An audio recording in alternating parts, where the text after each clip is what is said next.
मेरे प्यारे छात्र और छात्राओं, आप सभी को नमस्कार।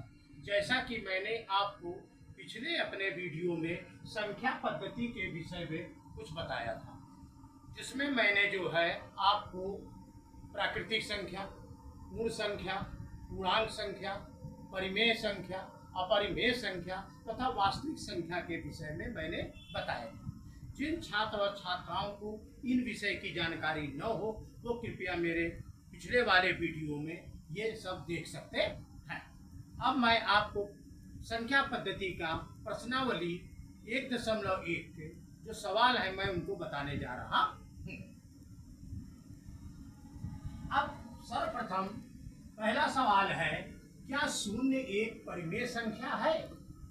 क्या इसे आप P/Q के रूप में लिख सकते हैं, जहां पर P और Q एक पूर्णांक है, यानी और दिया हुआ है Q = नॉट 0, यानी Q का मान जो है वो 0 नहीं।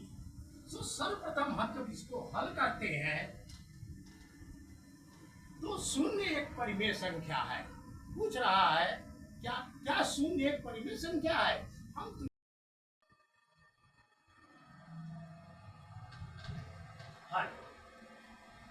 हाँ, क्या शून्य एक परिमेय संख्या है?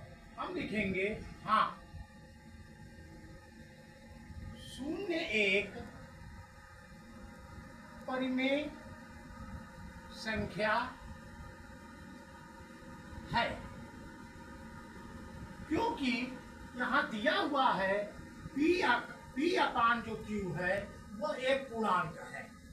तो P/Q यानी 0/, हम एक यदि ले लेते हैं तो 0/1 जो है वह P/Q के रूप में है, जहां पर 0 और 1 पूर्णांक है। आपका जो पहला सवाल था, क्या शून्य एक परिमेय संख्या है? हमने तुरंत आपको बताया हाँ, शून्य एक परिमेय संख्या है। क्या आप इसे P/Q के रूप में लिख सकते हैं? तो हमने आपको बताया कि हाँ, हम इसे P/Q के रूप में लिख सकते हैं। कैसे? 0/1, जहां पर 0 और 1 दोनों ही जो है पूर्णांक है, अर्थात इसमें जो है क्या चीज कि जो Q है वह 0 के रूप में हम व्यक्त नहीं कर सकते हैं। अब आप आ जाइए क्वेश्चन नंबर 2। क्वेश्चन नंबर 2 में क्या कह रहा है? आपका कह रहा है 3 और 4 के बीच में 3 और 4 के बीच में 6 परिमेय संख्या ज्ञात कीजिए। सर्वप्रथम हम क्या करते हैं, 3 और हम यहाँ ले लेते हैं 4। आपको मालूम होना चाहिए कितनी परिमेय संख्या है? परिमेय संख्या जो है हमको 6 ज्ञात करनी है। तो 6 ज्ञात करने के लिए हम इस परिमेय संख्या जो 6 ज्ञात करनी है उसमें 1 जोड़ देते हैं, और जोड़ने के बाद इस संख्या कितनी आ गई? 7। 3 और 4 के बीच में 6 परिमेय संख्या हमें ज्ञात करनी थी। अब हम क्या करते हैं, 3 और 4 के अंश और हर में 7 का गुणा कर देते हैं। अंश और हर में 7 का गुणा करने पर तो 3 × 7 / 7 और 4 × 7 / 7, 7 × 21 / 7 और 4 × 28 / 7। यहाँ पर आपको एक चीज हम बता दें कि आप जैसे यहाँ दिया हुआ है 3 और 7, तो इसको हम क्या करते हैं, 3/1 भी अगर हम लिखना चाहें तो हम लिख सकते हैं। अब आपका जो आ गया है 21/7 और 28/7। आपको बताया गया था क्या 6 परिमेय संख्याएं। तो अब आ जाइए आप इसके पश्चात 21 के बाद आता है 22/7, 23/7, 24/7, 25/7, 26/7 और कोमा लगा करके लिख दिए हम 27/7। सबसे आसान तरीका हमने आपको बताया क्या 3 और 4 के बीच में 6 परिमेय संख्या ज्ञात करनी है।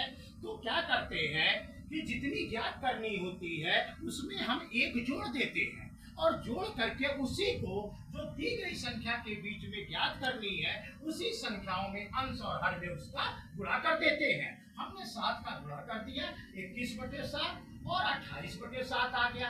इसके बीच में 6 परिमेय संख्याएं 22/7, 23/7, 24/7, 25/7, 26/7 और 27/7 अर्थात 3 और 4 के बीच में 6 परिमेय संख्याएं हमको प्राप्त हो गई और ये आपका आंसर हो गया। अब आप आइए हम आपको बताते हैं क्वेश्चन नंबर 3।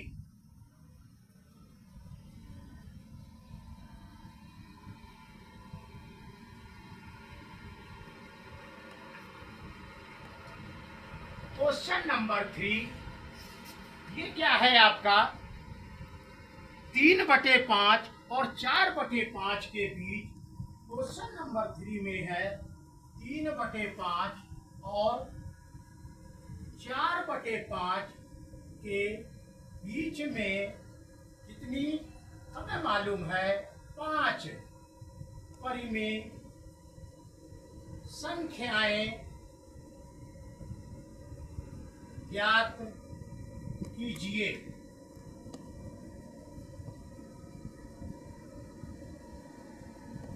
इसके लिए भी जिस तरह से हमने क्वेश्चन नंबर 2 हल किया है उसी तरह से हम इस क्वेश्चन नंबर 3 को भी हल करेंगे।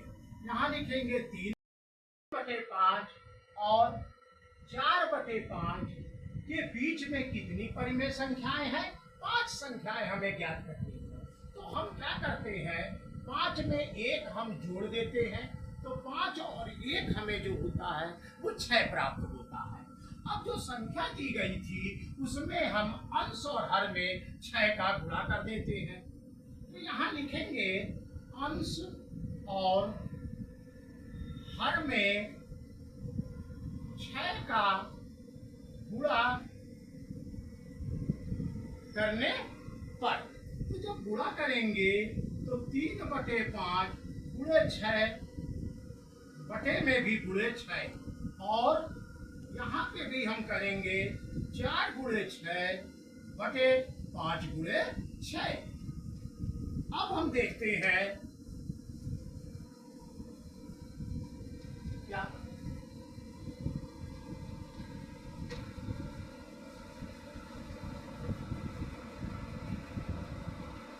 अब आपका जो है 6 त्रिक 18, 5 छक्का 30 और आपका यहाँ से आ गया 24 यानी 4 छक 24 बटे 5 छक्का 30। अब आ जाइए इनके बीच में 6 कहा था तो हमको मालूम है 18 के बाद आता है 19/30, 20/30 हो जाएगा, 21/30, 22/30 और 23/30 यानी 18/30 और 24/30 के बीच में कितनी संख्याएं आ रही हैं 5।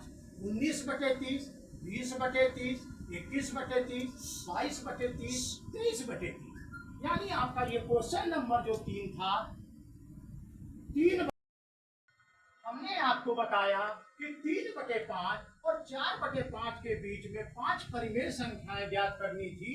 तो आपकी जो संख्याएं प्राप्त हुई है 19/3, 20/30, 21/30, 22/30 और 23/30 यानी क्वेश्चन नंबर जो 3 था वह आपका हल हो गया। अब हम आपको इसी तरह के 1-2 सवाल बताते रहे हैं जो आपको घर से करना है और हमको कमेंट में बताइएगा कि आपको ये सवाल समझ में आ रहे हैं या नहीं आ रहे हैं। जैसे अगर कोई पूछ देता है 2 और 3 के बीच 4 परिमेय संख्या ज्ञात कीजिए। दूसरा हम आपको बता दे रहे हैं, जैसे है 7/9 और 12/9 के बीच अगर आपसे कहा जाए कि 6 परिमेय संख्या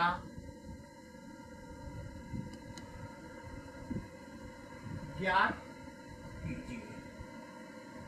ये 2 सवाल आप करिए और हमें कमेंट में आप इसको बताइएगा आपको समझ में आ रहा है या नहीं आ रहा है। अब हम आपको इस एक्सरसाइज का लास्ट प्रश्न हम बता देते हैं कि वो कैसे करना है। जैसे क्वेश्चन नंबर जो 4 है आपका, वो क्या है, कह रहा है जो क्वेश्चन नंबर 4 में कुछ दिए हुए हैं उनमें क्या है, आपको सत्य और असत्य बताना है कि क्या सत्य है और क्या असत्य है। प्रत्येक प्राकृत संख्या एक पूर्ण संख्या होती है। अब हमको इसमें यह बताना है कि यह सत्य है या असत्य। तो हमको मालूम है कि जो प्राकृत संख्या होती है, प्राकृत संख्या जो होती है वो क्या होती है, 1 2 3 4 5 जैसे अनंत तक होता है। और पूर्ण संख्या जो है आपकी, ये क्या होती है, ये 0 1 2 3 4 5 जैसे अनंत तक। तो कह रहा है प्रत्येक प्राकृत संख्या एक पूर्ण संख्या होती है। हम देखते हैं पूर्ण संख्या के अंतर्गत पूरी प्राकृत संख्या आ जाती है, अर्थात यह कथन जो है आपका सत्य है। दूसरा आपका कह रहा है, दूसरा जो इसमें दिया है, प्रत्येक पूर्णांक एक पूर्ण संख्या होती है। प्रत्येक पूर्णांक एक पूर्ण संख्या होती है। अब हमको मालूम है कि पूर्णांक संख्या में जो होती है, पूर्णांक संख्या में धनात्मक और ऋणात्मक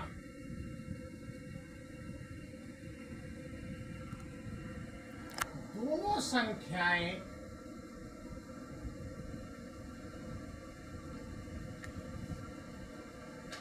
आती है, परंतु पूर्ण संख्या में केवल धनात्मक संख्या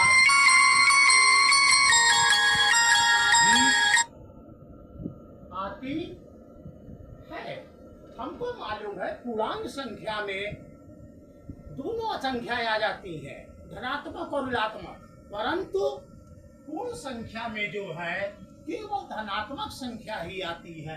अतः यह कथन जो है आपका असत्य है। अब हम आपको इसका थर्ड पार्ट हम बता देते हैं। थर्ड पार्ट में कह रहा है क्या, कि प्रत्येक परिमेय संख्या एक पूर्ण संख्या होती है। प्रत्येक परिमेय संख्या एक पूर्ण संख्या होती है। इसमें हमको बताना है कि यह कथन सत्य है या असत्य है। हमें मालूम है कि परिमेय संख्याएं जो होती हैं, परिमेय संख्या अगर हम जैसे लेते हैं क्या, 6/7 2/3 5/2, ये जो संख्याएं हैं ये आपकी कौन सी संख्या है, परिमेय संख्या है। परंतु यह पूर्ण संख्या नहीं है। क्यों? क्योंकि पूर्ण संख्या जो होती है वह 0 1 2 3 इस तरह से अनंत तक जाती है, जबकि परिमेय संख्या में 6/7, 2/3, 5/2 इत्यादि होती है। अतः यह कथन भी आपका असत्य है।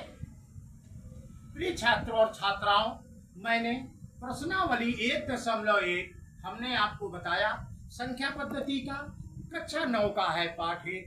अतः आप लोग इसको जा करके घर पे अध्ययन करें, खूब अच्छी तरह से पढ़ाई करें और मन लगा करके पढ़ें, तथा मेरे इस चैनल को शेयर करें, सब्सक्राइब करें, लाइक करें। और मैं आपको अगले बार अब इसकी अगली प्रश्नावली के मैं कुछ सवाल आपको बताऊंगा और समझाऊंगा। आप लोगों का बहुत बहुत धन्यवाद। नमस्ते।